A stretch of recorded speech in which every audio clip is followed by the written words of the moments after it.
Berarti penanaman sawit itu bukan termasuk reboisasi ya Pak Rifani ya? Oh enggak lah Mas, kalau apalagi kalau Karena kan sama-sama ada daunnya, ada batangnya gitu.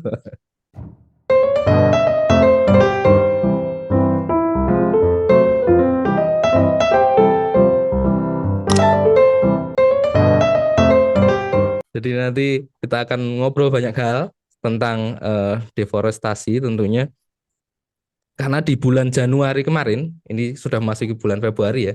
Di bulan Januari kemarin juga ada hari penanaman sudah pohon gitu ya. Ya, iya. jadi sepertinya menarik kita untuk membahas beberapa hal terkait dengan hal tersebut itu. Dan bersama dengan kita di sini sudah ada siapa saja nih, Mas Daru nih. Di layar juga sudah terlihat. Ya, yang pertama ada Pak Rifani. Selamat apa ini? Pagi, Halo siang. Mas. Ya, sehat Bapak. Ya, Sehat-sehat Mas. Oke. oke. Kemudian ada yang kedua Bapak Andi. Salam Pak Andi. Sehat Pak Andi.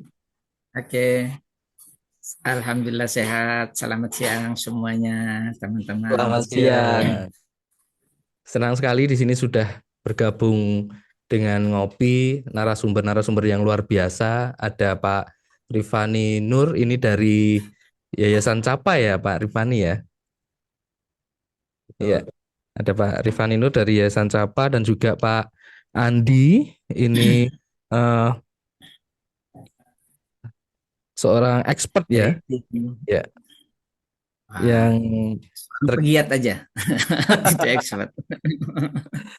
Expert terlalu tinggi. Tim penggerak ya, oke, percepatan perhutanan sosial.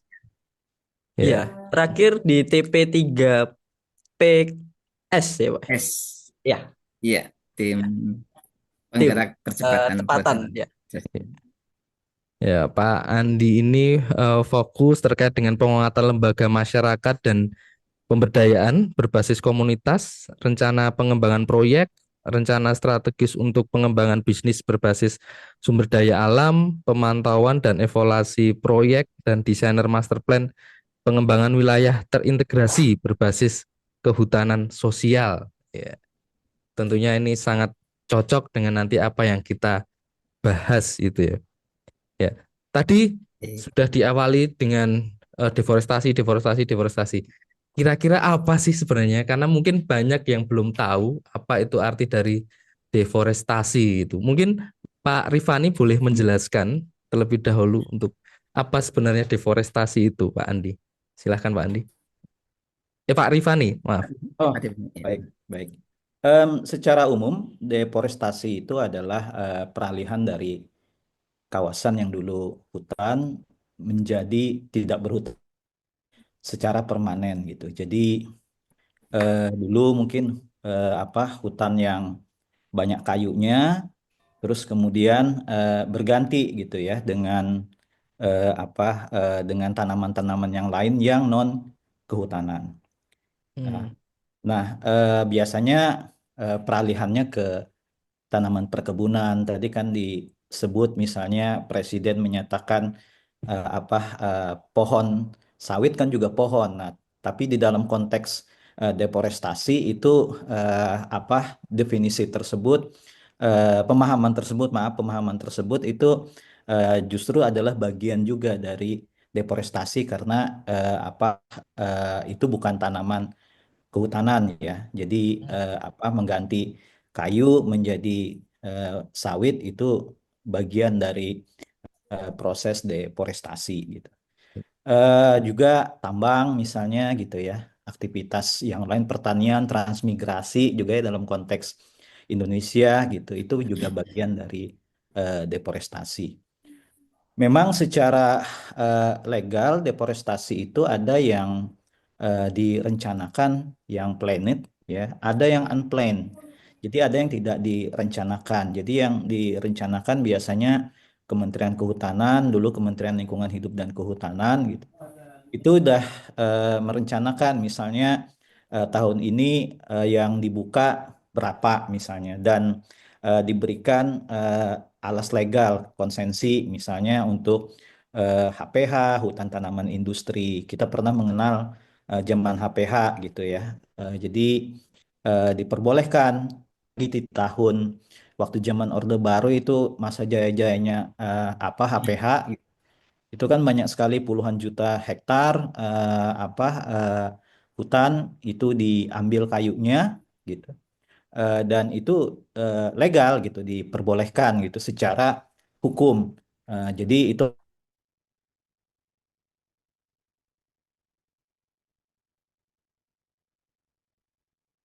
Terputus. Oh, sepertinya terputus. lah gitu. Apa misalnya bagaimana deforestasi yang direncanakan. Tadi yang disebut misalnya ada kebakaran hutan secara gitu, terus kemudian bencana alam itu adalah prestasi yang direncanakan. Itu kira sementara ya, kayaknya ada masalah sinyal ya, teman-teman. Atau saya ya? Sudah Halo, Mas. Bagus. halo, sudah tersambung? Ya, Ya, ada sinyal, masalah sinyal kayaknya tadi ya. ya. Beberapa Sepertinya ada yang Yes, gangguan sinyal sempat ya. terputus Ya. sepertinya. Mm, mm, mm. Ya, berarti tadi dari apa yang sudah disampaikan Pak Rifani, berarti penanaman sawit itu bukan termasuk reboisasi ya Pak Rifani ya? Oh enggak lah Mas, kalau apalagi kalau Karena kan sama-sama ada daunnya, ada batangnya gitu.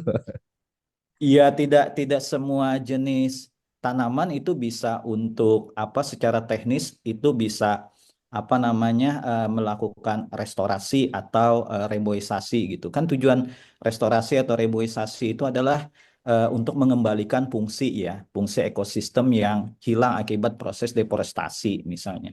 Nah, kalau tanaman sawit kita tahu sifatnya adalah rakus air gitu ya. Jadi dia membutuhkan air yang banyak. Terus akarnya juga bersifat merusak struktur tanah. Dan pada konteks industri itu kan butuh perawatan yang intensif ya. Intensif artinya dia butuh pupuk kimia gitu ya. Nah, itu yang walaupun sekarang memang ada inisiatif menggantinya dengan pupuk organik, tapi rata-rata kan mempergunakan pupuk kimia dan itu yang membuat juga ekosistem menjadi degraded seperti itu. Oke, berarti untuk deforestasi ini juga bisa dilakukan oleh mungkin petani-petani kecil begitu juga berarti bisa berpotensi dilakukan juga, Pak. Betul, Mas. Jadi dulu mungkin kalau kita ingat ya di tahun 70 80-an ya, itu kita mengenal ada istilah yang dipopulerkan peladang berpindah, shifting cultivation Hmm. gitu.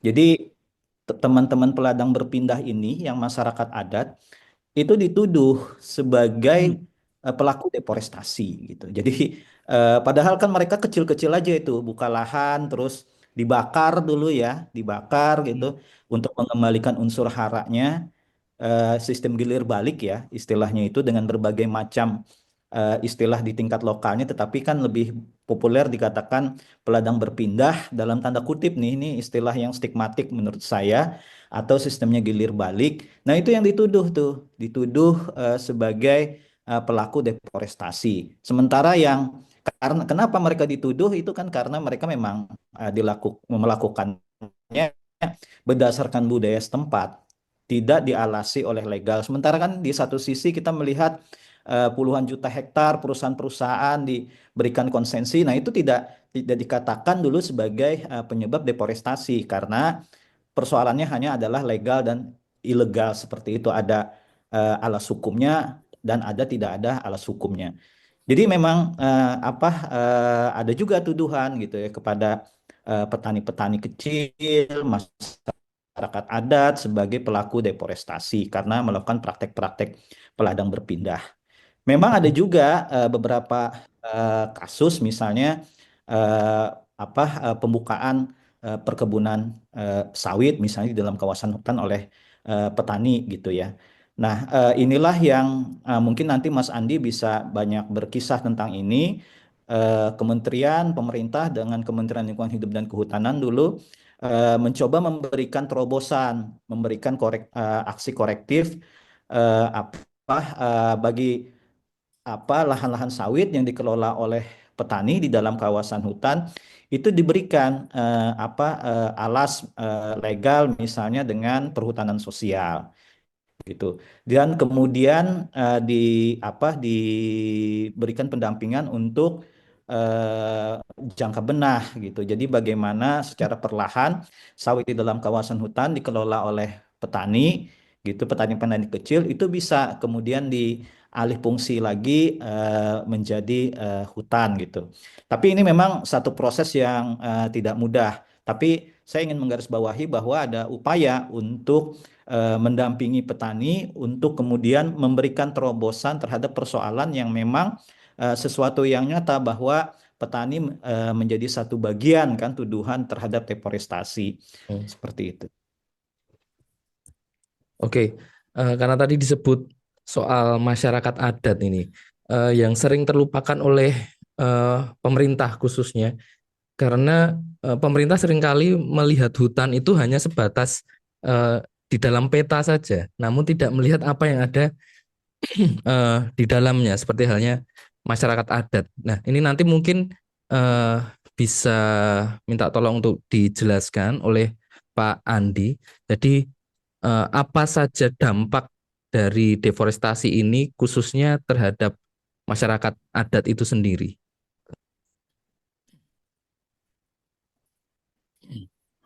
Baik ya.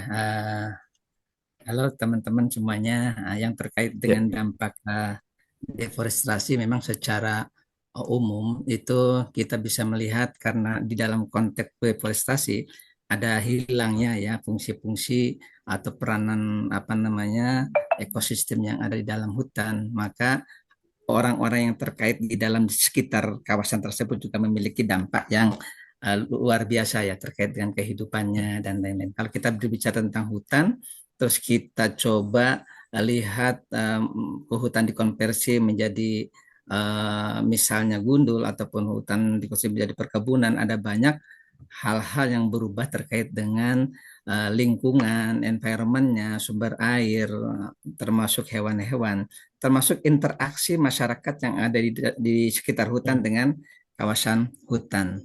Nah, sebetulnya dalam konteks adat ini memang sering kali terjadi ya adanya gap ataupun apa namanya istilahnya uh, peta konflik juga ya, tapi bukan dalam arti tanda petik konflik ya, konflik kepentingan dalam konteks pemanfaatan kawasan hutan. Kalau menurut konteks atau perspektif masyarakat, sebetulnya di mereka itu kan eksistensi mereka di sekitar hutan kan umumnya sudah lama ya dan ada. Mungkin juga sejak sebelum adanya undang-undang kehutanan yang ada di sana, tetapi setelah dideklarasikan, maka ada sedikit gesekan-gesekan terhadap eksistensi yang selama ini masyarakat lakukan di dalam konteks pengelolaan kawasan hutan dan itu kaitannya dengan budaya ataupun kearifan lokal yang menjadi bagian dari kehidupan mereka. Nah, kalau kita lihat, kita bayangkan saja ketika masyarakat adat yang memiliki kawasan pada suatu ketika tiba-tiba konsensinya ataupun kawasan di sekitarnya yang biasa menjadi tulang punggung di dalam kehidupan mereka diklaim ataupun terjadilah pembabatan atau perubahan di dalam konversi hutan menjadi kebun ya misalnya taruhlah walaupun uh, uh, apa namanya masih kawasan hutan tetapi itu monokultur itu juga sudah berubah fungsi ya. Tetapi apalagi kalau dengan kebun yang memang sama sekali itu sangat-sangat berpengaruh terhadap perubahan ekosistem yang ada di sekitarnya.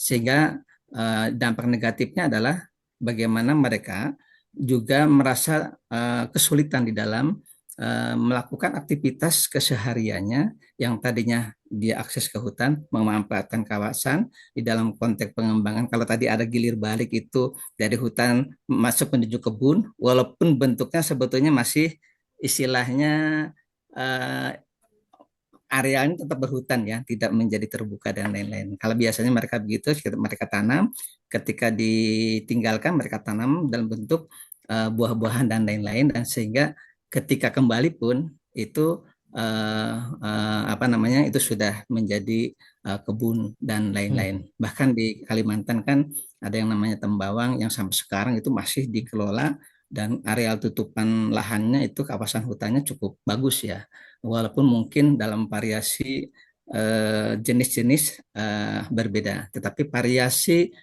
tumbuhan yang dikembangkan dalam bentuk kearifan lokal itu sangat-sangat lebih masih bagus ya dibandingkan dengan kalau kita konversi menjadi perkebunan. Saya pikir seperti itu mungkin gambaran ringkas dari konteks itu.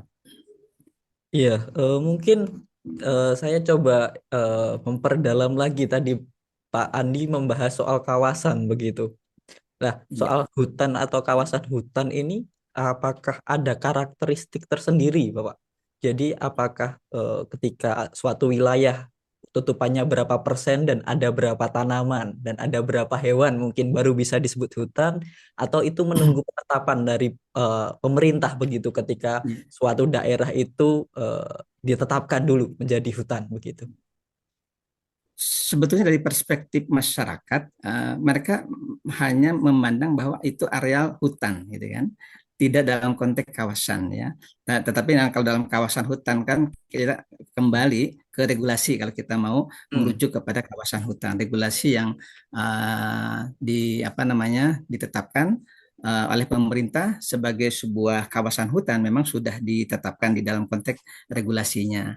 Nah, sehingga memang ketika regulasi itu ditetapkan, mau apakah berhutan ataupun tidak berhutan dan lain-lain itu masih tetap dalam konteks kawasan hutan gitu kan. Padahal dalam perspektif masyarakat, kalau di dalam suatu lahan ataupun areal itu tidak ada hutannya, yaitu dalam perspektif mereka ini sudah bukan hutan lagi, areal hutan lagi, tetapi sudah terdegradasi dan lain-lain. Kalau kita merujuk kepada regulasi memang walaupun dalam konteks deforestasi misalnya minimal 10% lah, yaitu sudah merupakan tumbuhan masih existing tumbuhan kayunya masih tetap itu batas minimalnya masih di apa istilahnya di apa sih diakui sebagai sebuah regulasi masih dalam konteks hutan, kawasan hutan ya, ataupun dalam perspektif degradasi misalnya juga minimal 30% areal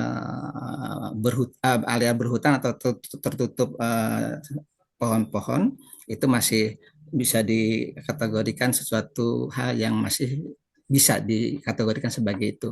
Nah, cuman dalam konteks kehidupan di masyarakat, sebetulnya perspektifnya lebih bagus, di mana mereka memandang bahwa yang namanya hutan berarti itu ada jenis-jenis pohon yang tumbuh di sana ya, walaupun nanti bentuknya adalah kayu, ada buah-buahan dan lain-lain ya. Kalau kita lihat sekarang istilahnya agroforestry ya, tapi kalau dulu itu sifatnya kebun campur ya, yang sudah dikembangkan oleh masyarakat-masyarakat dalam konteks kearifan lokal. Karena memang kenapa? Kalau kita lihat kehidupan mereka, ketika mereka tanam itu diharapkan memang buah-buahnya yang ada sampai sekarang itu pun masih tetap dimanfaatkan sehingga apa terhindar dari proses degradasi lahan yang tahap kedua. Kalau dulu istilahnya ada dalam konteks perusahaan ya maaf ya, biasanya kalau sudah lahan hutan alam, kalau dulu istilah terkenal ada TPTI ya, tebang pilih Indonesia ya. Tetapi Ya. setelah dipilih, maka dikembangkan lagi, ditingkatkan lagi menjadi dikonversi ke tanah hutan tanaman. Jadi lama-lama akhirnya konteks hutan dalam bentuk ekosistem yang merupakan perpaduan pencampuran antara apa namanya pohon-pohon yang ada di sana yang sangat bervariasi dengan menjaga tetap sumber air, apa namanya hewan dan lain-lain itu sudah tidak memenuhi syarat lagi itu sebagai apa namanya kehidupan liar di dalam hutan ya, sehingga memang ini juga mungkin bagus ya ketika memang sekarang sudah coba digelontorkan satu kebijakan di mana ada proses pengakuan dalam bentuk hutan adat walaupun masih dalam konteks hutan negara ya. Tetapi perspektif adatnya masih diberikan sebuah apa namanya kekhususan ataupun privilege tanda petik ya, sesuai dengan kearifan yang dimiliki oleh mereka. Selama memang kearifan lokal itu masih ada, masyarakatnya ada, dan luas kawasan atau arealnya itu juga masih dilakukan. Seperti itu, Pak. Oke, tadi disinggung juga soal regulasi ya. Jadi Ya. saya ingin tanya ke Pak Rifani. Jadi apakah ada kebijakan yang secara global itu eh, untuk mengatasi deforestasi ini sebenarnya ada atau tidak, Pak Rifani? Iya, isu deforestasi ini kan isu global dan banyak sekali inisiatifnya yang baik yang terkait dengan perdagangan kayunya. Jadi kalau kita lihat kan banyak tuh sertifikasi kayu gitu. Itu salah satu cara untuk mengkontrol ya bahwa kayu yang dibawa ke yang diekspor keluar itu memang bersih dari proses deforestasi misalnya gitu. Ya. Kita tahu bahwa banyak misalnya sertifikasi salah satu yang yang yang paling terkenal di global misalnya FSC gitu. Jadi FSC mengontrol bahwa membuktikan melacak gitu ya bahwa sumber kayu yang sudah ada sertifikasi mereka itu bersumber dari ya sudah halal ya, tidak haram lagi misalnya seperti itu gitu. Juga misalnya tentang keanekaragaman hayati ya, kesepakatan bahwa tidak ada lagi yang namanya penebangan-penebangan di deforestasi yang dilakukan di lokasi-lokasi wilayah-wilayah dengan keanekaragaman hayati yang tinggi gitu. Jadi dunia memang secara global saat sekarang ini sudah anti deforestasi gitu. Hmm.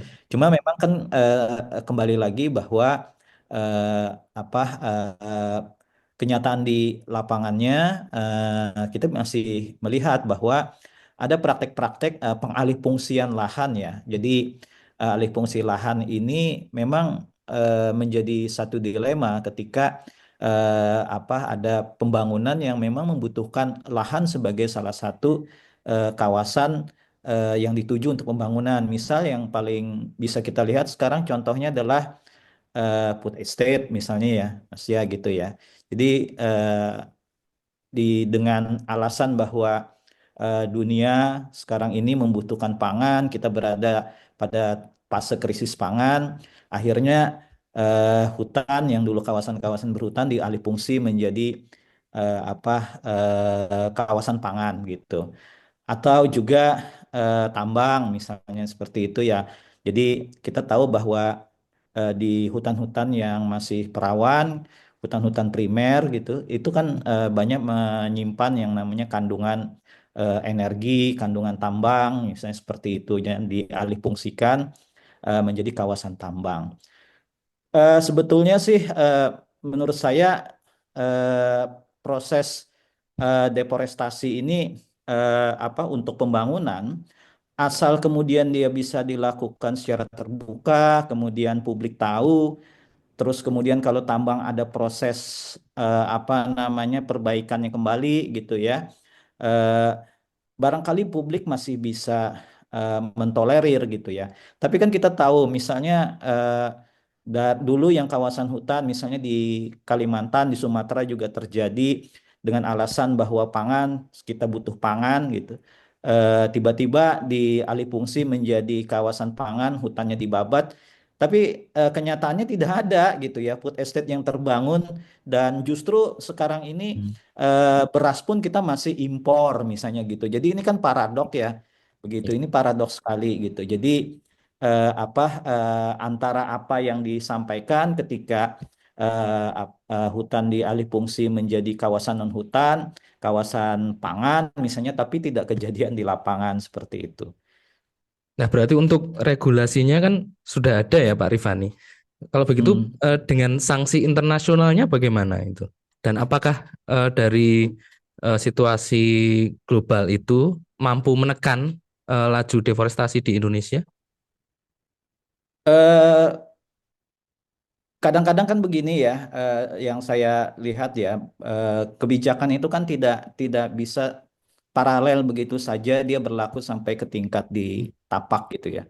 Jadi ada yang misalnya inisiatif negara, government misalnya punya berbagai macam kebijakan untuk mengontrol deforestasi. Kemudian market pun punya inisiatif gitu. Market punya inisiatif market yang seperti saya sampaikan tadi, ada sertifikasi untuk juga menekan perdagangan-perdagangan kayu yang sifatnya haram gitu. Bahkan masyarakat juga tadi Mas Andi sampaikan misalnya melakukan patroli gitu ya, community patrol juga untuk menahan laju deforestasi, penggundulan hutan gitu yang dilakukan misalnya di kawasan perhutanan sosial. Ini ternyata tidak cukup gitu. Jadi sudah ada inisiatif government, sudah ada inisiatif market, sudah ada inisiatif apa masyarakat gitu ya, keterlibatannya gitu. Dan dalam laporan gitu ya yang dirilis oleh teman-teman misalnya pemerhati tentang deforestasi, tetap saja deforestasi itu ada gitu ya, terjadi gitu. Entah dalam konteks legal gitu ya yang direncanakan tadi ya Mas Daru dan Mas Yosi, entah juga yang tidak direncanakan, entah yang sifatnya legal, entah yang sifatnya ilegal gitu. Nah, ini yang menjadi satu pekerjaan buat kita gitu ya saat sekarang ini. Eh, Misalnya dengan luas kawasan hutan di Indonesia gitu. Semestinya menurut saya dengan perencanaan yang berjangka panjang, perencanaan yang baik, kita sudah bisa tentukan kawasan mana yang memang harus direncanakan dari kawasan hutan menjadi bukan kawasan hutan, tapi dikelola dengan baik dan eh, sesuai dengan perencanaannya gitu. Tapi kan memang kenyataannya banyak kawasan-kawasan hutan yang dialih fungsi dengan tujuan pembangunan tertentu ternyata kan tidak seperti yang kita harapkan. Ini yang menjadi persoalan buat kita gitu ya, seperti itu gitu. Oke, baik. Eh, Kalau tadi melihat regulasi secara global, secara internasional begitu, kalau di nasional sendiri, mungkin tadi beberapa waktu yang lalu sebelum podcast ini saya coba buka-buka YouTube begitu, Pak. Tadi dapat channel satu Auriga kalau nggak salah ya Kak Yosi ya, Mas Yosi ya. Nah itu ada data di situ dari 2023 sampai 2024 itu ternyata ada peningkatan soal deforestasi begitu sekitar 4.000 hektar peningkatannya dari 2023 ke 2024 begitu. Nah, tadi secara global mungkin sudah ada gerakan bersama untuk menghentikan deforestasi ini. Tapi kalau untuk Indonesia sendiri dengan melihat eh, pidato Pak Prabowo yang sebelumnya gitu, saya agak pesimis untuk bagaimana menurunkan deforestasi ini. Tapi mungkin dari Pak Andi mengetahui regulasi-regulasi yang mungkin bisa digunakan untuk apa namanya mencegah deforestasi ini di Indonesia mungkin. Mungkin bisa di-sharing gitu Pak Andi. Masih di Masih mute? di mute, Pak. Oke, Ya. baik teman-teman, beberapa waktu yang lalu mungkin sejak tahun 2000 akhir 2023 gitu sampai 2024 dan sampai sekarang itu kan pemerintah itu juga lagi giat-giatnya untuk mengembangkan dengan payung Perpres itu yang nomor 28 itu tentang percepatan untuk perhutanan sosial. Itu adalah salah satu juga upaya bagaimana proses-proses di dalam rangka perbaikan hutan itu dengan melibatkan para pihak yang ada, jadi para pihak multi stakeholder, sehingga strategi yang dikembangkan itu adalah melalui kolaborasi. Karena perspektif konteks hutan dan problem yang dihadapi itu kan juga tidak bisa dihandle oleh satu sektor saja dari Kementerian Kehutanan, tetapi juga justru di daerah itu Pemda, provinsi ataupun kabupaten itu justru juga punya peran yang sangat signifikan kalau memang mereka mau berbuat untuk proses perbaikan di konteks kawasan hutannya. Walaupun dilematis bagi Pemda adalah sejak ditariknya kewenangan hutan itu ke provinsi, beberapa daerah juga merasa skeptis dalam konteks akses ke dalam kawasan hutan. Karena apa? Selama ini problem yang dihadapi adalah kesulitan di dalam mengalokasikan dana untuk akses ke masyarakat-masyarakat yang punya interaksi ataupun kegiatan di kawasan hutan. Nah, melalui Perpres ini dan juga adanya sinergi antar para pihak, termasuk di dalamnya ada Kemendagri, sebelumnya itu ada Kemenko Marves, dan sekarang mungkin di ketahanan pangan ya, itu masih mudah-mudahan ke depan masih tetap berjalan. Ada satu progres yang cukup baik di mana komitmen Pemda didorong oleh berbagai pihak yang ada di kabupaten ataupun provinsi mencoba untuk menggerakkan proses perbaikan kawasan hutan yang bisa bermanfaat untuk masyarakat, baik ekonomi maupun lingkungan ataupun dalam konteks keberlanjutan lingkungan. Ya, mungkin secara program dalam konteks perhutanan sosial relatif kecil ya, 12,7 juta hektar untuk seluruh Indonesia ya. Ya mungkin di Jawa itu kurang lebih sekitar 1 juta hektar yang dalam bentuk KHDPK. Tetapi saya melihat gerakan-gerakan di mana komitmen daerah untuk mencoba mengadop dan memperhatikan akses-akses masyarakat di dalam mendapatkan benefit dari kawasan yang ada di kawasan hutan yang ada di sekitarnya itu menjadi entry point yang cukup menarik ya, bahkan di beberapa kabupaten seperti Sintang itu malah itu disupport oleh perusahaan-perusahaan yang invest untuk keberlanjutan kegiatan ekonomi maupun juga konteksnya di dalam keberlanjutan industri hilirnya ya. Dan kemarin memang strategi untuk meningkatkan benefit bagi masyarakat adalah bagaimana agar nilai value added itu ada di masyarakat. Nah, contoh yang menarik seperti kemarin di dalam rangka pengembangan percepatan perhutanan sosial ini itu melalui strategi Integrated Area Development IAD yang ada di masing-masing sekolah kabupaten, kurang lebih sekarang mungkin sudah sekitar 25 ya yang sudah tertandatangani, dan juga kemungkinan ada sekitar 50 yang masih 25 lagi dalam bentuk proses ya. Hanya memang ini nanti PR kita ke depan adalah bagaimana pasca proses perancangan strategi terintegrasi di dalam pengelolaan sumber daya alam ataupun hutan yang ada di masing-masing kabupaten itu bisa terimplementasi dengan baik. Nah, inilah mungkin PR ke depan adalah bagaimana proses monitoring, evaluasi yang perlu dilakukan secara terpadu di antara para pihak yang ada di sana. Saya pikir itu adalah satu progres yang cukup bagus yang terkait dengan strategi untuk pengembangan integrated area development berbasis perhutanan sosial. Mungkin itu salah satu aspeknya, Mas Daru. Iya, berarti memang salah satu solusinya adalah PS begitu ya, Pak ya. Untuk selain mengajak masyarakat bisa mendapatkan manfaat dari hutan, tapi juga mengajak masyarakat untuk memulihkan kawasan hutan seperti itu bersama-sama.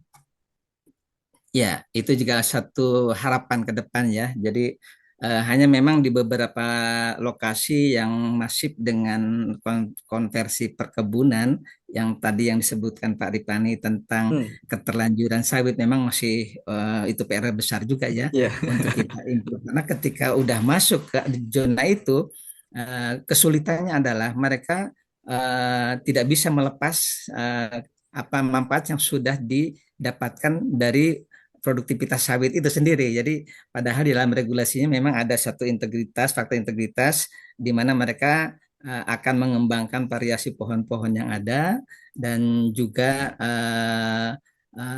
kita akan mengembangkan semacam penanaman-penanaman, tanaman-tanaman yang bisa dimanfaatkan oleh masyarakat dalam bentuk buah-buahan maupun kayu dan lain-lain. Itu juga menjadi PR ke depan yang masih harus tetap kita upayakan ya. Oke, nah terkait dengan praktek baik mungkin dari Pak Andi selaku pegiat lingkungan gitu dan juga praktisi dan juga Pak eh, Rifani dari NGO seperti itu ya. Mungkin ada praktek baik yang mungkin bisa di-share ke kita semua terkait dengan kegiatan-kegiatan untuk mencegah laju deforestasi ini gitu. Mungkin dari Pak Rifani dulu, boleh? Iya, sebetulnya ya banyak ya yang sudah dilakukan oleh kegiatan-kegiatan pengelolaan hutan berbasis masyarakat gitu. Di misal ada salah satu eh, lokasi perhutanan sosial di Jambi misalnya itu mereka membentuk kelompok perempuan. Jadi di dalam skema perhutanan sosial itu ada satu model mereka harus teman-teman KPS disebutnya begitu, kelompok perhutanan sosial, skemanya bisa hutan desa, KTH gitu ya, kelompok tani hutan. Terus juga bisa khusus memberdayakan perempuan. Nah, di salah satu lokasi mereka membentuk kelompok perempuan untuk pembibitan, Mas. Jadi di lokasi mereka itu, lokasi perhutanan sosialnya kebetulan border bersampingan dengan Taman Nasional, satu Taman Nasional Bukit 30 di Jambi, kondisinya memang kritis gitu. Dan mereka mengembangkan pembibitan untuk ditanam di di lokasi perhutanan sosialnya. Dan ini fungsinya selain untuk rehabilitasi ya, jadi dia multifungsi. Kedua juga berfungsi sebagai bahan makanan ya. Jadi bahan makanan bagi ekosistem yang ada di sana. Di sana banyak sekali kera gitu ya dan hewan yang lain. Selain itu juga fungsinya secara ekonomi. Jadi sekarang kan perhutanan sosial itu tidak hanya harus menanam eh, kayu-kayuan ya yang berfungsi ekonomik atau endemik gitu. Tapi juga bisa menanam buah-buahan, sayur-sayuran seperti itu. Jadi ini bisa menghasilkan ekonomi kalau pendapatan income gitu jika itu buah-buahan atau juga sayur-sayuran. Hal yang lain juga misalnya di Sulawesi Tengah misalnya ya, salah satu contoh di sana juga kelompok perempuan jadi di perhutanan sosial ini juga mendukung penguatan eh, partisipasi atau peran perempuan di dalam pengelolaan hutan. Mereka membentuk kelompok usaha perhutanan sosial itu basisnya adalah mengolah minyak kelapa kampung misalnya. Jadi karena di sana di dalam kawasan perhutanan sosialnya itu banyak tanaman kelapa. Jadi kelapanya kelapa yang memang tumbuh secara alami ya. Kalau kita tahu di Sulawesi hampir sepanjang Sulawesi itu banyak sekali tanaman kelapa. Nah, itu diolah mereka menjadi minyak kelapa yang diolah secara tradisional. Jadi perhutanan sosial itu selain juga meningkatkan income, meningkatkan peran perempuan gitu, itu juga mengembalikan Mas kearifan lokal. Jadi kalau sekarang kan banyak minyak sawit ya di mana-mana gitu ya, di toko-toko dipajang. Nah, di mereka itu mengembangkan yang namanya minyak kelapa kampung yang secara kualitas gitu ya. Terus kemudian eh, apa eh, nilai nilai gizinya dan nilai kearifan lokalnya itu sudah langka gitu ya kita temukan sekarang ini. Kalau dulu kan banyak sekali ya minyak kelapa kampung kita menggoreng baunya kan lebih harum biasanya daripada minyak sawit gitu. Nah, hal yang lain juga kalau bicara tadi tentang food estate sebenarnya menurut saya kalau kemudian kita bisa kalkulasi, jadi di perhutanan sosial itu tidak hanya saat sekarang ini, tadi disampaikan oleh Mas Andi tentang agroforestry, itu bisa menjadi suplai pangan buat kita gitu. Setidaknya memang bagi masyarakat yang ada di sekitar kawasan hutan tersebut atau di dalam kawasan hutan gitu. Kan pangan itu tidak hanya bisa dimaknai monokultur ya, beras misalnya. Jadi di kita Indonesia itu sangat kaya. Ada yang makan sagu, ada yang makan sorghum gitu ya, ada yang makan jagung, ada yang makan ubi gitu ya. Jadi jangan paksa orang Papua untuk makan beras, mending makan nasi gitu. Jangan paksa orang Sulawesi makan nasi, harusnya mereka kan lebih nyaman mungkin makan sagu gitu ya. Kayak gitu. Kenapa harus kemudian dipaksa? Nah, sagu, beras, sagu, ubi, jagung itu ada di kawasan hutan, di kawasan perhutanan sosial, dan mereka itu sudah menjadi bagian dari hidupnya gitu. Kan celaka ya kita mengganti lifestyle orang, mengganti budaya, dipaksa, diinforce gitu ya.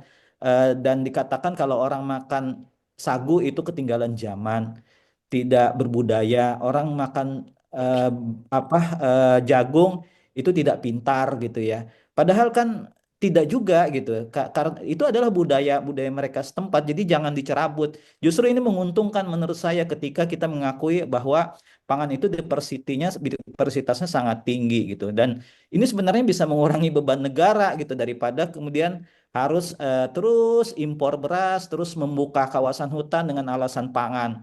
Seperti itu gitu Mas. Jadi banyak praktek baik, tinggal sekarang adalah bagaimana pemerintah merekognisi praktek-praktek baik, mengakui praktek Iya, baik iya. ini, pengelolaan hutan berbasis masyarakat gitu, dan kemudian memberikan dukungan, memberikan insentif terhadap praktek baik ini. Ini yang tadi Mas Andi secara sekilas juga insentifnya ini yang memang masih mungkin belum adil menurut saya gitu ya. Jadi insentif itu masih lebih besar barangkali diberikan kepada korporasi besar gitu. Jadi insentifnya yang tidak adil gitu. Jadi kalau insentifnya diberikan, baik insentif kapasitas teknis, dana, market, menurut saya praktek pengelolaan hutan berbasis masyarakat itu lebih berkelanjutan daripada praktek pengelolaan hutan oleh korporasi. Iya.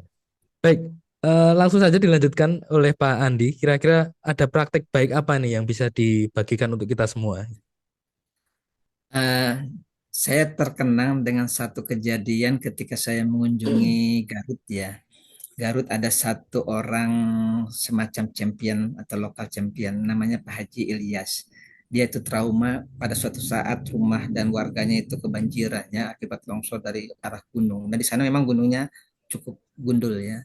Dan setelah itu kejadian sampai dia akhirnya traumatis sehingga tidak tidak ingin ke depan terjadi gundul, terjadi banjir dan longsor lagi. Dari mulai saat itu dia sendiri tanam itu di tepi-tepi pegunungan sampai ke tengah sampai ke puncak dia tanam itu, tapi memang yang ditanamnya waktu itu adalah kopi.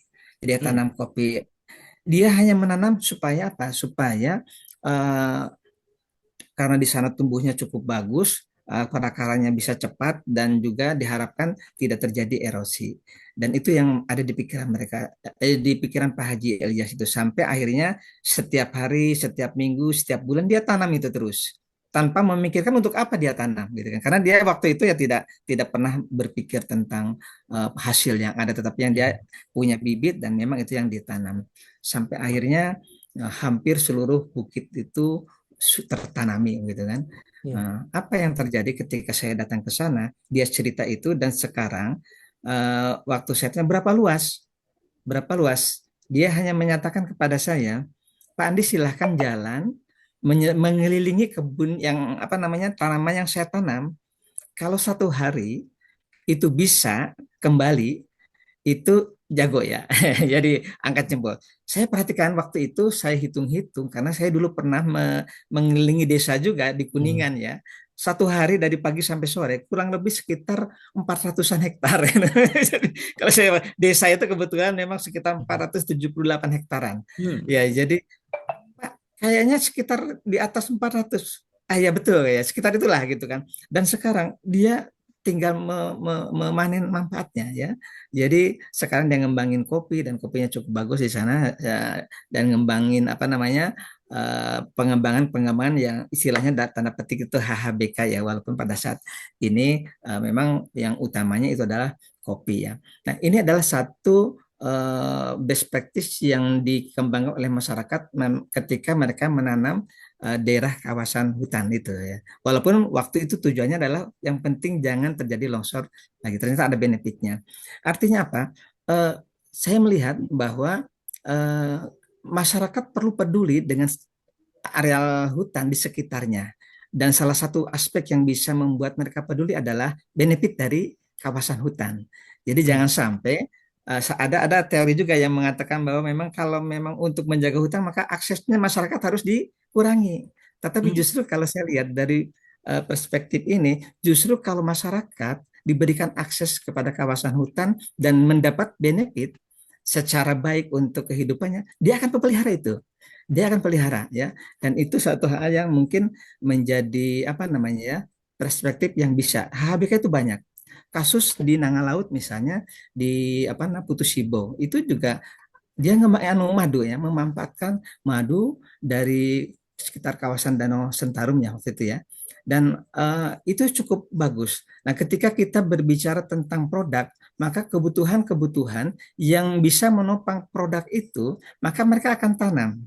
Contoh di Sumatera, ketika dia ngembangin kelulut, maka dia perlu bunga. Dia tanam pohon-pohon yang mungkin bisa menghasilkan bunga. Nah, ini adalah satu aspek juga yang bisa mendorong di mana akses ke dalam hutan di kawasan hutan justru akan bisa mensupport pemeliharaan kawasan hutan itu tidak dengan memanfaatkan kayu, tetapi HHBK. Nah, apalagi sekarang kasus-kasus yang IAD Garut, sebagian besar beberapa IAD yang ada di 50 kota dan lain-lain itu lebih banyak ke jasa ya, jasa ada yang lingkungan, ada yang wisata dan lain-lain. Dan ini justru satu prospek bisnis yang sangat bagus untuk pengembangan kawasan hutan. Tidak hanya menanam, tetapi bagaimana hasil dari tanaman itu dibuat wisata bagi pengunjungnya. Artinya justru kita harus memelihara apanya proses perbaikan kawasan itu menjadi lebih bagus, menarik dan sumber airnya bisa muncul kembali, dan kalau itu dipelihara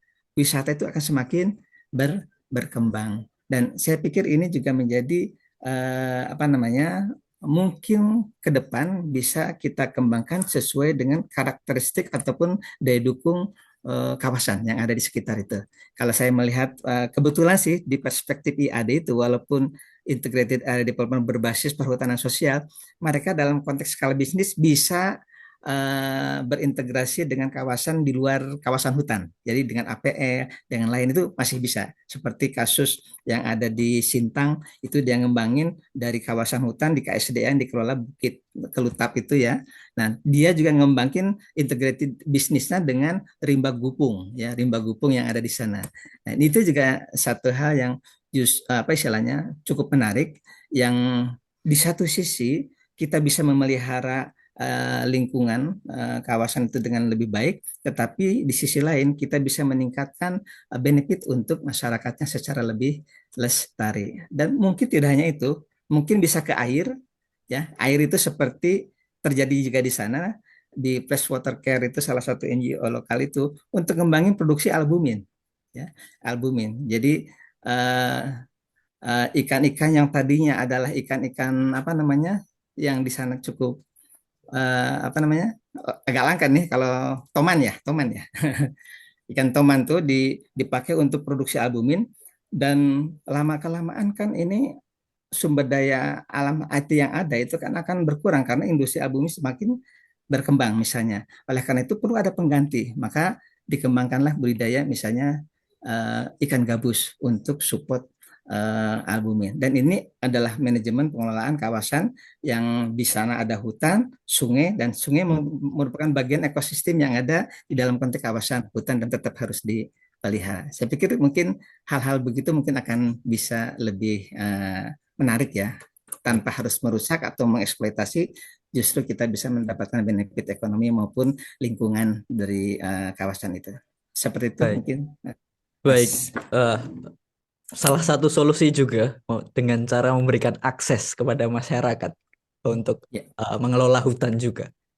Itu mungkin bisa jadi masukan kita juga ya Mas Yosi ya. Eh, Kalau memang bermanfaat pasti juga dipelihara begitu. Tapi mungkin ya. boleh saya bertanya ke Pak Andi dan Pak Rifani mungkin. Kalau masalah deforestasi seperti ini, kita bisa nggak sih sampai nol deforestasi begitu? untuk apa namanya melihat perkembangan-perkembangan saat ini, selain Pak Prabowo yang berpidato seperti itu, di luar sana juga Presiden Amerika Serikat yang baru juga nampaknya tidak terlalu memperhatikan soal lingkungan hidup begitu. Apakah kita mungkin bisa, khususnya Indonesia mungkin, menghentikan deforestasi atau bahkan kita bisa memulihkan hutan-hutan yang sebelumnya ada atau yang sebelumnya rusak seperti itu? Mungkin atau tidak? Dari Pak Rifani atau Pak Andi mungkin bisa eh, menjawabnya. Baik, saya Pak Ripani dulu. Ya, silakan Mas. Oke, baik. Mungkin sharing sedikit ya. Sebetulnya kalau kita berbicara deforestasi sebagai dampak dari pembangunan, maka itu akan sulit juga ya untuk di apa istilahnya ya, dikurangi ya, atau dihentikan. Tetapi pengurangan masih bisa dalam konteks laju deforestasi. Nah, cuman eh, kalau seandainya kita mencoba untuk melakukan mitigasi, itu bisa lebih memiliki alternatif ya. Ada hal yang mungkin perlu kita bangun dalam konteks mitigasi, yaitu dari sisi aspek kebijakan dan regulasi. Nah, mungkin juga harus berani juga pemerintah, seperti dulu ada moratorium gitu kan, Hmm. izin konsesi baru. Nah, ini kalau dulu moratorium hutan, walaupun mungkin penerapannya nggak efektif ya, tahun 2011 kalau nggak salah ya Pak Rifani.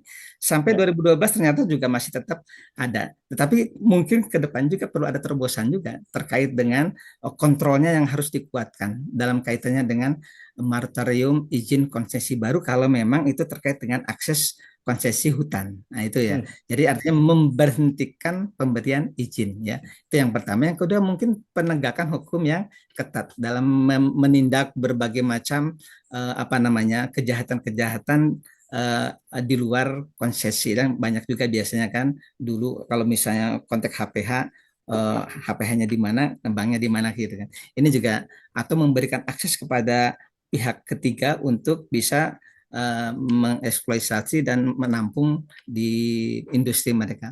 Nah, yang ketiga itu mungkin penerapan EPIC ya. EPIC ini semacam kadiatapa, coba melibatkan masyarakat di dalam pengambilan keputusan yang terkait dengan pemanfaatan atau penggunaan hutan. Jadi perlu ada satu apa namanya sharing apa namanya ya padiatapa lah istilahnya. Segala sesuatu yang terkait dengan pemanfaatan itu kan ada risikonya, dan risiko ini kalau bisa karena yang di sekitar hutan itu yang mendapatkan yang lebih besar risikonya, maka kita harus melibatkan mereka dalam pengambilan keputusan. Termasuk juga di dalamnya memang ada perhutanan sosial, yaitu memberikan akses legal yang terkait dengan, karena biasanya jarang ada tuh perhutanan sosial tuh dikasih hutan yang bagus dikelola oleh masyarakat, jarang. Biasanya masyarakat dikasih kawasan yang sudah kurang bagus agar ditanami kan gitu. Beda dengan perusahaan yang punya modal, biasanya tanamannya bagus, hutannya, dan dia kelola dan eksploitasi. Ini juga memang ya itulah tanda petik aspek ketidakadilannya ketika berbicara antara orang bermodal dengan masyarakat. Biasanya yang kedua adalah untuk mitigasinya pengelolaan untuk lahan berkelanjutan. Ya seperti tadi contoh ada agroforestry, development, ada rehabilitasi ataupun restorasi hutan yang mungkin sekarang sedang coba digiat-giatkan juga, walaupun dalam aspek yang REDD dan lain-lain ya. Atau juga mungkin bisa mengembangkan tentang silvicultur intensif dan juga peningkatan produktivitas lahan pertanian yang terkait dengan tadi ketahanan pangan di kawasan hutan bisa dengan agroforestry atau bang sari di lahan-lahan yang memang sudah gundul sebelumnya ya. Selanjutnya juga mitigasi tentang insentif ekonomi. Nah, ini juga penting juga nih, bagus juga nih untuk jasa lingkungan kayak PES gitu kan. Susah sekali ya dulu kasusnya, kayak contoh Bogor, Jakarta, Depok aja untuk bisa memberikan apa namanya susah banget. Jakarta memberikan insentif kepada hulu untuk memperbaiki environment yang ada di hulu, dan mungkin di daerah lain juga banyak. Tetapi ada juga yang sudah terrealisasi. Artinya hal ini tidak mustahil. Jadi artinya skema ini cukup bagus untuk PES itu sendiri. Dan selanjutnya kalau terkait dengan pengelolaan lahan berkelanjutan, sudah maaf ya, termasuk juga peningkatan kesadaran dan partisipasi masyarakat. Ini juga bagian dari proses mitigasi dari deforestasi itu sendiri, seperti ada edukasi, pemberdayaan komunitas lokal, dan juga penguatan tentang kearifan lokal. Karena banyak juga teman-teman kami juga menemui misalnya ada yang bersandar dengan kearifan lokal, tetapi ternyata banyak kepentingan-kepentingan tokoh apa namanya orang-orang tokoh ya tokoh-tokoh tertentu yang di luar formal apa setempat gitu kan, dan hanya untuk kepentingan ekonomi. Jadi ada juga ya, sehingga memang perlu proses-proses penyadaran di dalam konteks menumbuh kembangkan kearifan lokal. Ini saya dulu pernah mengalami ketika di mana itu di yang PD ke hutan Loksmawe atau siapa ya di situ. Uh, ada satu kabupaten uh, di Aceh Barat itu. Nah, apa yang namanya saya lupa ya. Pak Ripan pernah ingat ya? Bukan Biren, Lexmawe atau pokoknya dari PD itu lintas hutan terus ke Aceh Barat itu di situ satu kabupaten yang di sana itu banyak sawitnya, bahkan hampir seluruh masyarakat itu memanfaatkan sawit. Nah, tapi ternyata ketika kita masuk ke sana dan mengkaji bersama dengan masyarakat, dulu di sana terkenal dengan minyak kelapa dalam gitu kan. Sampai kita mencoba menggali kenapa itu hilang, kenapa itu tidak dikembangkan. Padahal kelapanya itu masih banyak juga di sana. Dan ketika kita coba memberikan inspirasi kepada mereka tentang manfaat, benefit, dan mungkin nilai ekonomi bisa dikembangkan, akhirnya apa? Mereka perlahan selama dalam 1 tahun itu bisa memproduksi kembali kelapa. Tetapi memang perlu ada komitmen dari kabupaten, bupati sendiri yang punya komitmen untuk mensupport itu. Nah, sehingga ketika masyarakat sudah produksi kelapanya dan alhamdulillah waktu itu mereka bisa lagi memproduksi kelapa yang dulu pernah menjadi kejayaan mereka. Jadi kita kembali ingatkan kejayaan mereka ketika mereka lagi hebat-hebatnya dalam produksi. Dan karena benturan dengan sawit itu pasti lebih murah dan kelapa mereka lebih mahal, maka perlu proteksi dari regulasi setempat atau di Pemda setempat. Oleh karena itu, ya Pemda mencoba memberikan ada semacam peraturan bupati untuk membeli setiap pegawai-pegawai mereka itu minyak kelapa dan dalam volume tertentu. Mirip seperti yang ada di Putih Sibo mencoba untuk membuat regulasi agar mereka membeli minimalnya 120 ml madu dari masyarakat lokal yang diproduksi oleh mereka. Jadi ada support juga sebagai proteksi agar mereka bisa tetap hidup. Ya mungkin kita masyarakat belum bisa mandiri, tetapi memang perlu ada perlindungan yang real yang dirasakan oleh masyarakat di lapangan. Seperti itu mungkin contohnya. Terima kasih.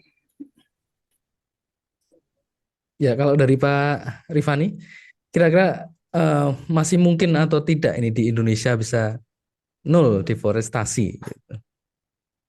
Ya, secara ekologis dan secara ekonomis kan kayu ya di Indonesia ini udah adanya cuman kayu alam, terutama kayu-kayu endemik itu hanya di kawasan konservasi di Taman Nasional. Kalau yang di kawasan era HPH kan udah selesai ya.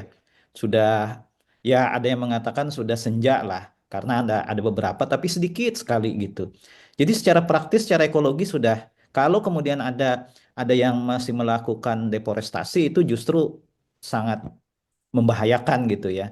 Jadi sudah tidak efisien lagi dan sudah sangat krisis. Secara ekonomi sudah tidak efisien dan secara ekologis juga sudah krisis gitu. Itu satu ya menurut saya.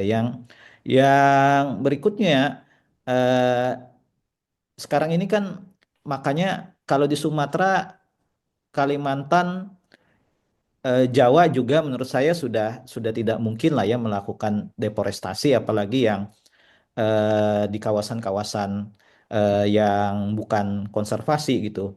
Makanya sekarang pergilah deforestasi itu ke arah timur ke Papua misalnya. Ini yang memang perlu dikontrol menurut saya gitu. Yang berikutnya juga kita bisa melihat ini fakta yang di lapangan juga bahwa yang terjadi sekarang adalah alih-alih fungsi gitu di kawasan konservasi, di kawasan lindung, alih fungsi misalnya untuk tambang, energi gitu. Ada kebutuhan bahkan yang dikatakan energi terbarukan gitu. Itu juga melakukan alih fungsi hutan gitu.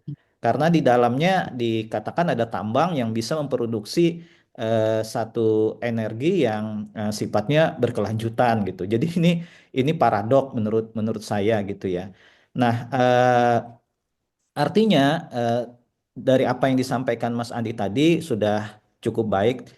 Saya ingin memberikan satu perspektif yang lain. Memang ini adalah satu satu hal yang perlu diubah dari sistem dari mindset pembangunan gitu. Jadi pembangunan yang memang sifatnya adalah akumulasi ekonomi gitu. Jadi orang ingin menjadi kaya lagi, menjadi lebih kaya lagi itu dengan mengeksploitasi sumber daya alam. Hmm.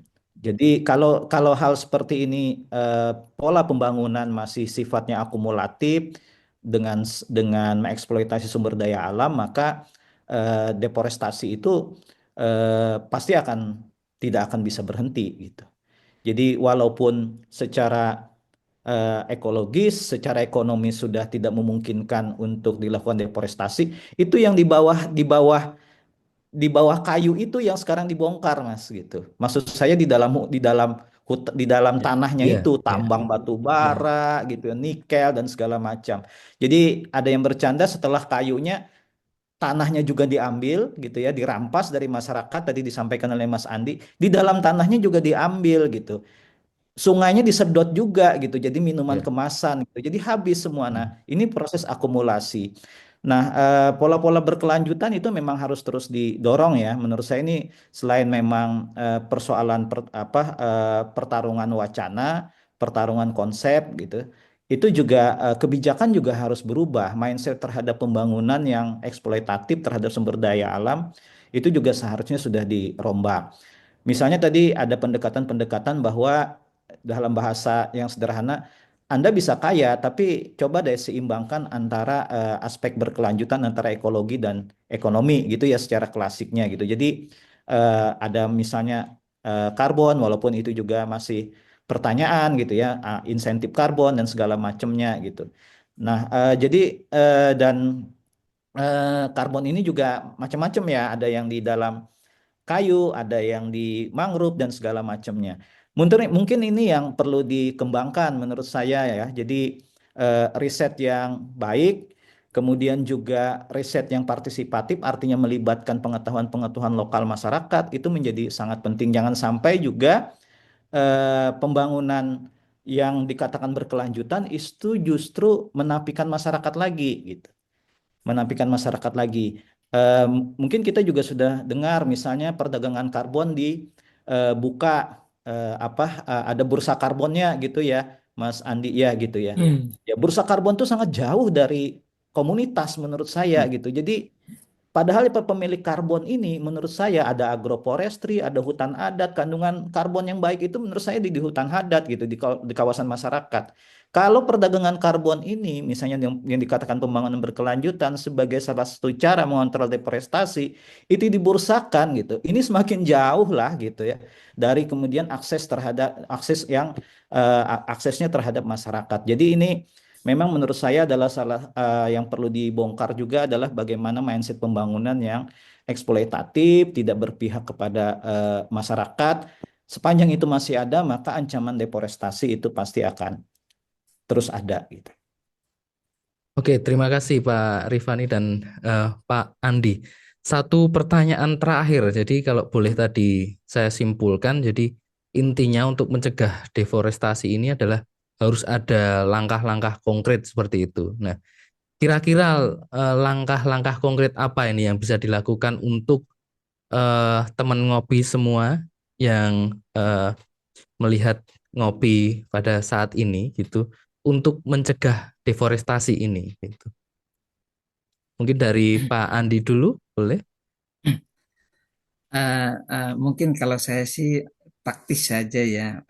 Mungkin bukan mencegah juga, mungkin memperbaiki ya lahan-lahan yang sudah eh, tidak berhutan dan lain-lain, atau tidak memiliki papan pohon yang cukup eh, bagus untuk memelihara kelestarian di dalam lingkungannya.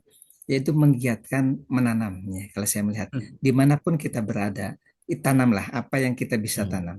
Seperti biji, pohon, dan lain-lain itu kita giatkan. Ini saya coba kebetulan nih di desa kami ya di Bogor ya. Walaupun bukan areal yang danger untuk erosi dan lain-lain, tapi setidaknya kita mencoba dengan masyarakat untuk menanam apa yang bisa kita tanam. Nah, kebetulan tanaman di sini kopi. Ya, jadi ada lahan-lahan yang ini kita tanam ya. Minimal walaupun perspektifnya di sini kita menanam kopi kenapa? Karena kampung kita namanya kampung kebun kopi. Masa di kebun kopi Hmm. tidak ada kopi dan ketika kami telusuri ternyata ada kopi dulu pada Hmm. zaman zaman sebelum IPB ada nih. Jadi Hmm. ternyata ada transaksi kopi dari masyarakat desa kita ke Ciampea. Itu yang perlu dicoba digali kembali apa yang menjadi kearifan lokal setempat dan lakukan apa yang bisa kita lakukan di sekitar tempat tinggal kita. Saya pikir kalau seluruh masyarakat itu kita coba gerakan itu dan sebetulnya mereka sudah banyak mulai ya. Dan apalagi sekarang ada donor-donor yang masuk. Tapi saya bukan skeptis istilahnya. Ada apa istilahnya hal lain ketika donor masuk dan lain-lain munculnya adalah uang gitu kan, bantuan dan lain-lain. Sehingga spirit untuk betul-betul menanam dari hati nurani itu menjadi ter Hmm. apa namanya terkurangi. Nah, kalau itu terjadi, maka kemungkinan keberlanjutan itu tidak akan bisa terpelihara. Karena apa? Ketika sumber-sumber dana itu tidak ada, selesai gitu kan. Sehingga yang perlu dibangun adalah bagaimana membangun komitmen dari internal kita, dari seluruh masyarakat, pemerintah dan lain-lain agar mulai membangun apa yang mereka bisa lakukan di sekitarnya, di dalam programnya, di dalam regulasi yang dia kewenangan untuk melakukannya dan seterusnya. Saya pikir seperti itu ya. Terima kasih. Baik, kalau dari Pak Rifani? Iya, kalau saya perlu rasanya teman-teman semua kita mengubah gaya hidup gitu. Jadi deforestasi itu salah satunya gaya hidup. Jadi gaya hidup kita yang boros gitu ya, boros energi gitu, boros sumber daya gitu. Misalnya makan, Indonesia itu kan 5 besar ya waste food-nya gitu. Ya. Padahal di satu sisi kita katanya kelaparan gitu. Kalau kita lihat aja kalau acara-acara gitu ya, itu banyak sekali saya bingung itu. Kalau hajatan segala macam acara ini selalu banyak makanan yang tersisa gitu ya. Jadi waste food kita itu sangat tinggi sekali gitu. Padahal kita tahu karena karena dikatakan bahwa kita krisis, gaya hidup kita yang boros, makanya terjadilah yang namanya program food estate misalnya gitu ya untuk mencukupi. Padahal kan waste foodnya tinggi gitu. Ini aneh juga menurut saya. Terus energi juga didatangkan dari batu bara gitu. Jadi dirty energi sebenarnya gitu. Jadi kemudian nikel juga itu dari mendongkel hutan, membongkar hutan gitu. Jadi menurut saya ingin melengkapi apa yang disampaikan Mas Andi bagi generasi Z, Y, milenial itu harus mengubah gaya hidup gitu menurut saya gitu.